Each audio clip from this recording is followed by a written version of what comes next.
moment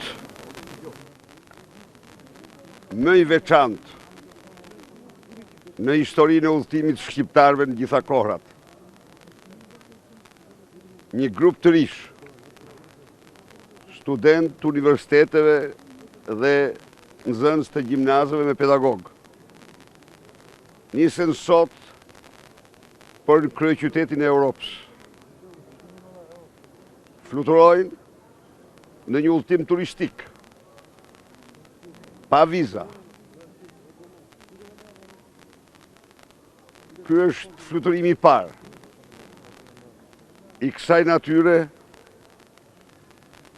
që hap siparin e një Europe pa mure. Rrëzohet dhe muri fundit që ishte muri i Schengenit. Arritje jetë për çdo qytetar shqiptar. Është një rast të shpreh,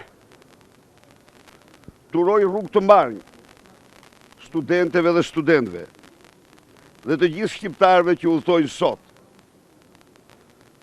Është një rast të shpreh dhe njëherë mirënjohje ndaj të gjithë atyre që morën këtë vendim fisnik.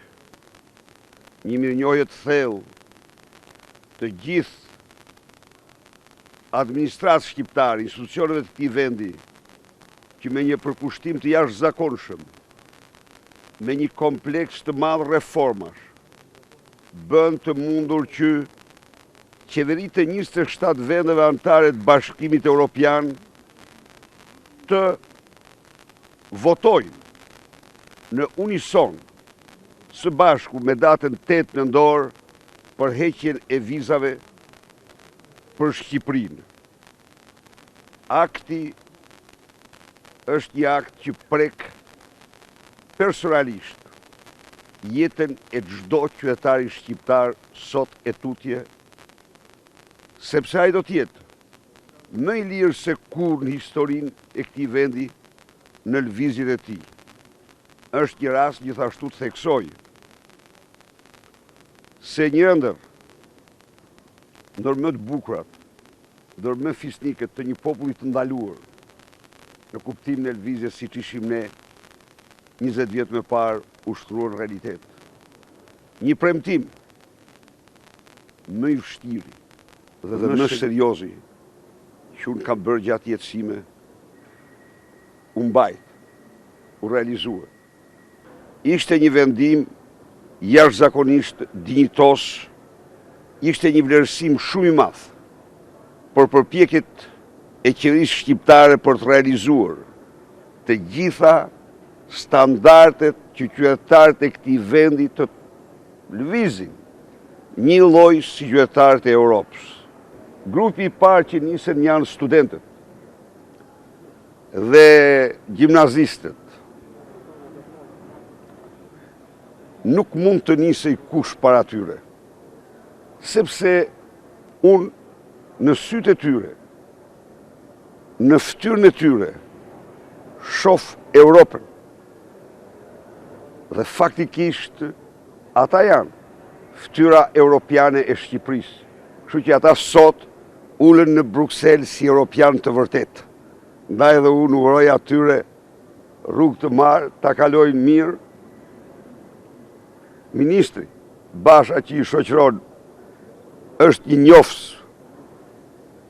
i atij rajoni, kështu që ka me borxh ti shëtisi në zona, në qendra turistike që Brukselit si mungojnë, i ka të shumta dhe për rreth. Kështu që sa do rrinë? Do rrinë sot në Bruksel. Sot është zona turistike vetme që njohën zoti kryeministër, fal agjendës që më ka imponuar qeveria në drejtimin tuaj, janë institucionet e Brukselit. Kështu që edhe në institucionet do vizitojmë presidencën, komisionin, këshillin e ministrave, presidencën belge natyrisht. Pas kësaj do takohemi me disa nga personalitetet dhe nesër do shkojmë në vendin ku u themelua komuniteti, ku firmos traktati i Romës, në Rom, ku na pret miku juaj dhe joni, Franco Frattini. Jashtëzakonisht simbolike, le t'i shprehim ne mikut ton të çmuar mirënjohjen më të thellë, u bë promotor i këtij procesi, por afër në vendet e afërt është Vatrëloja. Sigurisht. Edhe, do të thënë, mund të shkoni ta vizitoni. Është fush beteja e madhe ku Wellingtoni mundi Napoleon. Një ushtri prej 22.000 vetësh mundi Perendorin që udhëhiqte një ushtri prej mbi 100.000. Dhe është një nga po ju si shumë interesuar për beteja. Dakor. Dakor. Absolutisht, në mënyrë më dinjitoze. Ja, unë kam besimin më të madh se çdo shqiptar këtij akti iluminist dhe fisnik do t'i përgjigjen me të njëjtën mënyrë. Do sillen në mënyrë shumë dinjitoze dhe në shekuj shqiptarët kanë qenë njerëz imperial. Pra i kanë dashur hapësirat. Tani Europa është prenori e vlerave. Kështu që gjenden në shtëpinë e tyre.